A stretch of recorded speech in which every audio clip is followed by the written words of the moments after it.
I am Penelope, author of epic fantasy and paranormal romance, and welcome to my imaginary friends, a look behind the scenes of an author mapping the worlds in my head and making them a reality. Hello friends, today is Sunday, April 10th, 2022, and this is episode 166 of My Imaginary Friends. I'm Leslie.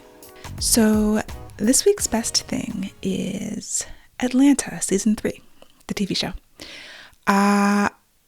I'm a big fan of Atlanta. I think it's really interesting television. I was going to rewatch the first 2 seasons, but then I didn't because I didn't take the time to do that. And it's episodic, but not, as it turns out, that wouldn't have done anything because season 3 is very, very unique. Specifically episode 4, which is the latest one as I'm recording this.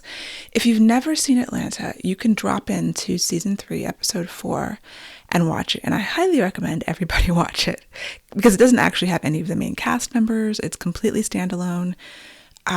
They've had a couple, like the first episode of this season also didn't have any main cast members except for a tiny epilogue at the end. So you could watch that one as well. And those 2 episodes make it seem like it's sort of like a Twilight Zone-esque kind of an anthology show, almost speculative. Like episode 4, which is called The Big Payback, it's not necessarily speculative, but it almost is speculative fiction in that it's like, what if this happened? So this episode is basically, it follows this middle-aged white man to sort of an everyman in a world where a black man has successfully sued a white man whose ancestors owned slaves, owned the black man's ancestors, and gotten money.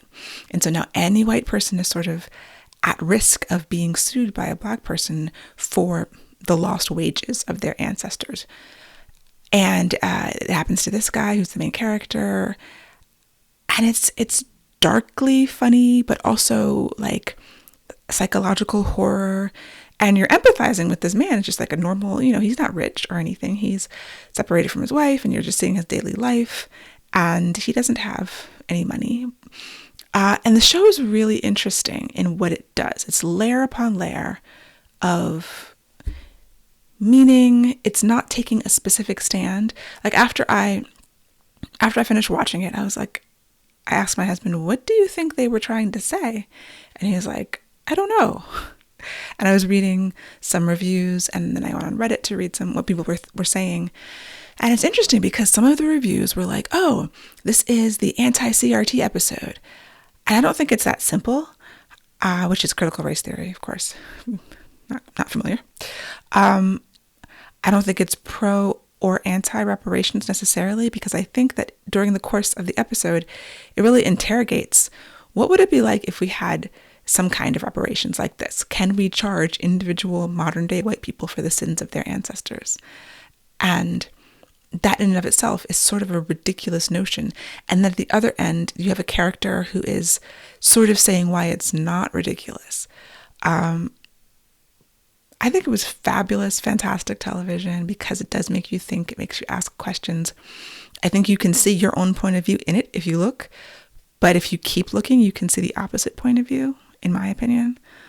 And there's just, I feel like if I watched it again, I would see many more layers of meaning.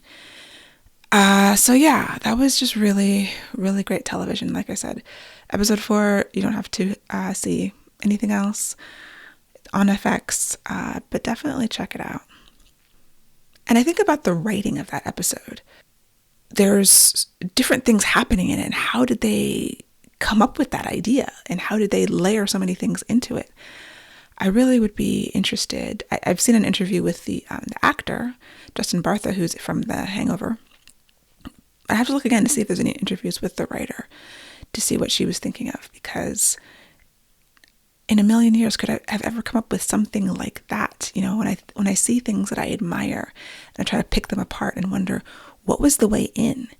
There's a callback. There's something that happens in the beginning that you see a different version of towards the middle or the end of the episode. And it's like that imagery, that metaphor, that mirroring is really good. Also, this season of Atlanta is important to me because it really, at least in the first episode, the very first episode has a sort of a prologue, like a cold open. Again, apropos of nothing, except I think during the season we're going to see things things keep coming back, like mirroring keeps happening. But the very first episode of season 3 opens with 2 men on a boat, a black man and a white man fishing.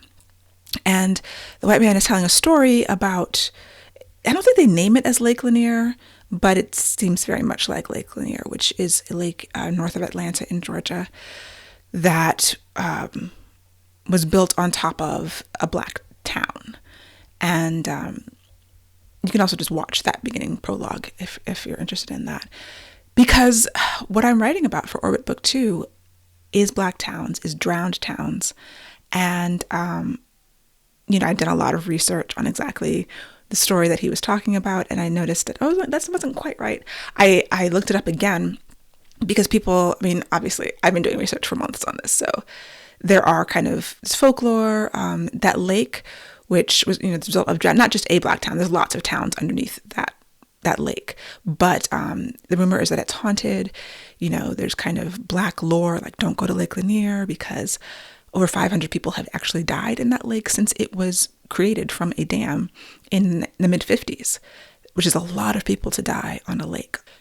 There's stories of like ghosts. There's two women who died in a car crash in the lake, and people say that they see one of the ghosts. There's all kinds of stuff happening. And it's just really interesting to see that pop up again. So, yeah, and I was reading about the themes of this season, talking about haunting, curses, a lot about race, which I'm not dealing with ghosts and ghost stories in my book, but I am dealing with sort of this legacy of racial conflict and black towns and what it means to have a home and lose your home. How do you find home? Things like that. This book is thematically related to The Monsters We Defy. In Monsters, it takes place in Washington, D.C. in the U Street neighborhood, which was, at that time in the 20s, thriving, self-sufficient black neighborhood. That was what really drew me to the story. And my characters are trying to save their people, their neighborhood, from this spiritual threat. And although these 2 books are standalones and they're not really taking place in the same world, they don't have any crossover characters as of yet, as of me planning book 2, the themes of home, self-sufficient black communities, and what it takes to protect and maintain your home. Those are the themes that are the same in both books. I'm just exploring them in a completely different way. In Monsters, it's an urban center. In this second book, it is a rural, small town in the South. And so every time I see, something that I've spent a long time thinking and reading about reflected in popular culture in another form, it's always kind of interesting. It's like, oh yeah, they're using that for something completely different, but how people take, the same kernel of an idea and go in so many different directions is always really fun to see. So, my writing update. I don't actually think that I'm burned out. So in last week's episode, I was talking about wondering what this feeling is. I am feeling a lot better. My energy is coming back. I feel like I'm in a better place. And I really do want to write the book. So I don't think I'm burnt out, which made me wonder, is it just writer's block? And I was listening to a podcast, the Six Figure Author podcast. One of the more recent ones. It's a few episodes old, where they were talking about scheduling, I think was the episode. But one of the hosts, was wondering whether he was dealing with writer's block or burnout. And that's a good question. I know a lot of writers don't believe in writer's block. To me, that comes down to semantics sometimes. Whatever you want to call it. There's a thing that happens where you can't write, or you don't want to write, or it's hard. It becomes much more difficult. And people deal with it in different ways. I'm always trying to find productive ways to deal with the difficult times. So I came across this article by Austin Kleon, who is an artist. He did the Steal Like an Artist books. I subscribe to his newsletter, which I do recommend. It's a weekly newsletter of 10 interesting links, and I usually find something kind of cool in there. So this post was called Skip the Boring Parts, and it's got a lot of quotes from artists and writers about block, being blocked. And something that I pulled out was that block is a sign that you don't have what you need, and you should probably go somewhere else and do something else until you get what it is that you need. And then I pulled a quote from Carole King, the singer-songwriter, who says, if you are sitting down and you feel you want to write and nothing is coming, you get up and you do something else. Then you come back again and try it again. And so it's multiple people kind of saying the same thing, like, which is what I call filling the well. You know, you don't have what you need, do something else, feed yourself, find inspiration somewhere, take your mind off of it. Don't just bang your head against the wall for hours because that makes you feel even worse. Then come back again and try again. You don't give up. You try to fill yourself. Another quote from this post says that you're having trouble writing not because you can't find the right words, but because you don't know what you're trying to say. You don't have the right facts at hand. So the solution is to gather more facts. Now, this was a nonfiction writer who said that, but I found it to be extremely true for fiction also. As I've spent this week working on this Black Towns story and doing more research, because I came to the realization that, not even realization, I think I knew it in my heart. I knew it the whole time, but it just became more clear that I don't have what I need. I have a synopsis, I've got a plot, I've got various plot charts, but I don't have that feeling that I need, that I know what I need to know so that I can start writing. And as I was trying to fill the well and doing research, I came across a great article about one of the towns that I'm basing my story on. So Lake Lanier was built on top of a town called Oscarville in Georgia. There's another town in Alabama called Cowalija and those are my two Black towns, Cowalija more so than Oscarville, that I'm pulling from for my story. I'm kind of doing a mashup of a couple of different things that were happening in history and creating a fictional Black town and then putting it in jeopardy. And so I was reading one of my books that I bought from a used bookstore on dams and rivers. I've been doing a lot of research on flowage easements and eminent domain. And I came across this article from the 1920s in an Alabama newspaper. It was a 2-page spread about this town. And it was like gold. I was like, oh, this is lovely. It was one whole page was written by one of the son of the founder of the town, who was the founder had been a slave, and after the Civil War, he got his freedom and he worked and he saved money and he bought land and he built a town. And his son was able to be educated, went to Howard University and came back and built a school. And so I'm basing some of my characters on these people. And to find this article written about his school and the business he was starting, and he started a railroad and this thriving town that is my inspiration for my town. And I was like, I need to figure out how to build my town, my fictional town. So how do you build a town? You know, what are the businesses? What are the people, their histories, the personalities? I need this town to come alive. And I don't have like any of that yet. So I have to spend some time thinking about that and building that. I read the first chapter of Linden Hills by Gloria Naylor because I was looking for Black books about Black towns. Linden Hills is about a neighborhood in, I can't remember where it is, Ohio or Oklahoma. I feel like it was at O State. And Gloria Naylor is one of my favorite authors. And she was a huge inspiration for me. I reread Mama Day before I wrote Monsters. And so I remembered this book, and I reread the beginning, and in the beginning, she sets up the geography of this neighborhood because it's important for you to understand as you read this book that Linden Hills is built on a hill. At the bottom of the hill is where the owner of the land lives. There's a cemetery there, and the houses get progressively nicer and richer as you go down the hill, which is kind of opposite to what you would normally think. Usually you think of the rich man living on top of the hill. It's also based on Dante's Inferno, so you've got the circles, and so each street is a circle around this hill, and you get to the bottom. But in the prologue, she lays out the geography very clearly, and I'm like, I need a map. I need to know the geography of my town. I need to write it down. I need to plot it, When I was writing Monsters We Defy, I used an interactive map site called Scribble Maps, and I created a map of DC in 1925 based on DC now, because the streets are basically the same. They haven't changed in 100 years. But whenever I was doing research and I would come across a business with an address, I would plot it on my map. So I knew drugstores, movie theaters, nightclubs. I had the bakery. I had the lunch counter. I had the Japanese sweet shop, all of these places. So I could walk down the street looking at my map in my mind, and know what my characters were seeing as they walked down the street. That really helped me write that story. It really helped me bring that neighborhood alive. And even though it's not a small town, you're not seeing all of the people in the way that I think you do in a small town story, because it is very urban. It still allowed me to have the characters really be connected to the neighborhood. So I was like, I need a map. I need to do this world building.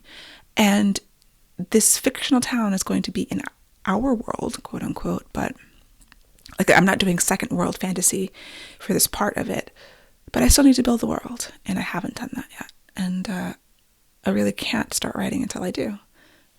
So yeah, I have to know the right facts. I have to find them. And sort of having a plan of what I need to know before I can move forward is really helpful in giving me confidence about getting to the writing again sometime soon. I don't know exactly when, because there's other things on the list that I have to know. The research started with the dams and all of that stuff, because in my synopsis, I have a situation that is sort of the frame story that I knew wasn't right. I wrote it because I had to turn the synopsis in, but in my mind, I was like, this makes very little sense. And I knew I was going to have to do more research to actually come up with a grounded reason. Because if I change this sort of catalyst, it's going to have ripple effects on the motivations of characters and the actual actions of the antagonists. So I had to really firm that up. And that has been what I've been spending my time doing research on this week. And I think I've got something. There's two possible ideas, and they're slightly different, and they're going to have different ripple effects. So I have to decide about which one I'm going to use. But I am feeling more confident because of this, and I am feeling like this resistance to writing, it could be a little bit of burnout and some blockage as well, but I think the burnout is more on not the writing side, but the day job side, and really bleeding into the rest of my life. I came across this Medium article on work burnout, and there were some tips about dealing with it, which are some of the things I've already been trying to incorporate, like spend more time doing what you want to do, spend less time doing what you hate. And one of the tips was to imagine your ideal life, and how far away is it? Like if money was not an object, if we were independently wealthy, how would we spend our days? How different does that look to how you spend your days now? There are parts about my day job, making websites, that I absolutely love and would continue to do. And there are parts that I would absolutely farm out. And so, okay, how can I farm those out now before I'm independently wealthy and focus more on earning money from things that I enjoy, and sort of believing that you can control that. There's a large black bird, like a crow, outside my window that has something small and furry in its mouth. And, circle of life, but it does make me a little sad. Anyway, I do want to thank all the commenters, people who left comments and words of encouragement for me. I really do appreciate that. Thank you all so much. It's really helpful. And also a big shout out to Library Addict for letting me know that my autoresponder wasn't working properly after I talked about it last week. So hopefully that's fixed. And yeah, I appreciate that. Like I test and I don't know what happened. I tested, obviously I wasn't testing properly because it wasn't working. But yeah, I do appreciate all the comments and all the notes. And if you'd like to comment, you can do it on YouTube or on my website, lpenelope.com/podcast. On the episode page, so thanks. In Savage City news, I started some Amazon ads, trying to continue the marketing, post-launch. I looked at the numbers every couple of days. I look at my sales numbers.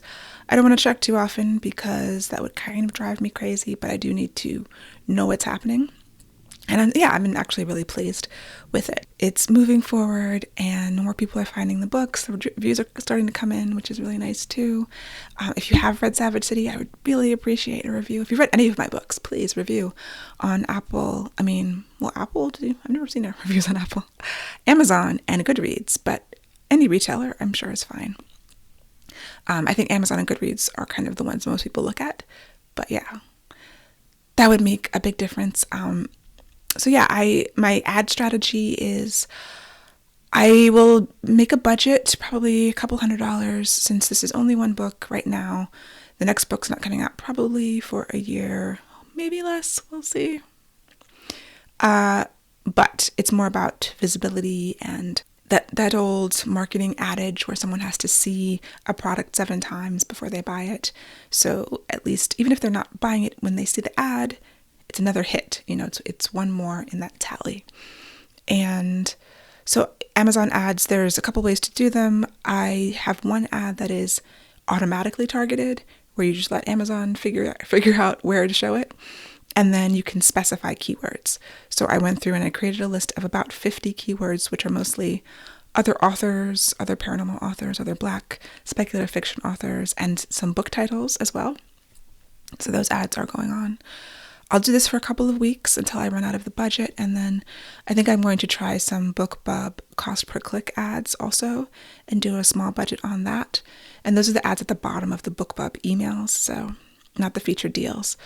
But since Macmillan did do a BookBub for me, at least one for Song of Blood and Stone, I have some followers on BookBub that I can target, people who have actually clicked on my name before, in addition to other authors, similar authors that I can target. So that'll be an experiment that I'll do maybe in a week or two. I'll see what's going on with these Amazon ads at first. I'm not sure about Facebook ads at this point. I probably will not.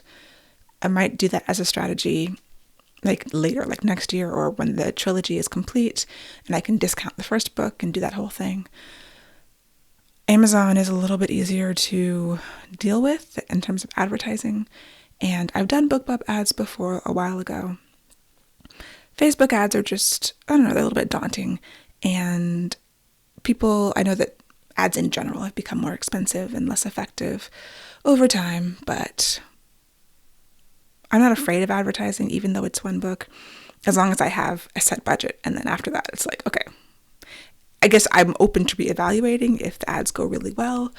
But yeah, the goal for that would just be, like I said, visibility of the book so people know that it exists. And that is it for me for this week. My goals for the coming week: continue the research, continue the world building. I guess, research and world building go hand in hand. Figuring out the things that I don't know about the story, nailing them down, making decisions, and getting closer to a place where I can actually start writing words, and then getting a draft so that I can, at that point, put a schedule into place and see exactly when things can happen. I have not been successful in my split week in terms of splitting my time between this Black Towns book and Beastly Kingdom. It was all the Orbit book this week. I do plan to do that, but this book is the heavier lift. I think Beastly Kingdom, it's not going to be easy, but it's going to be a shorter book. It's a little bit more straightforward, I think. It's not as emotionally wrought. The things I'm dealing with in this Black Towns book are much heavier. So I'll feel better once I have more of a handle on that. And then maybe I'll be able to try the whole splitting my time thing again. Also, I need to write it down. I just sort of had it in my head. I didn't have a schedule of any kind. And I'm not quite ready to get myself on more of a stringent schedule yet. I'm just trying to ease back into feeling good about things. So I'm not too worried yet. I will try to wrangle myself into more of a scheduled, regimented writing style later on in a couple months or weeks. I have to just go by what I feel. So yeah, world building and research this week. Those are the goals. And I hope that you have a wonderful week. Easter's coming up. Easter always sneaks up on me, but it's the day before my birthday this year. So happy Easter, because I won't talk to you before then. And when I next talk to you, it will be my birthday, if you listen in real time. So have a great week. For episode show notes and to sign up for the Footnotes newsletter and get the show notes in your inbox and leave a comment, go to myimaginaryfriendsshow.com. Subscribe wherever you get your podcasts and watch the video episodes on YouTube. I would really appreciate a rating or review to help support the show. You can email me at podcast@lpenelope.com. And My Imaginary Friends is part of the Frolic Podcast Network. For more fantastic podcasts, go to frolic.media/podcasts.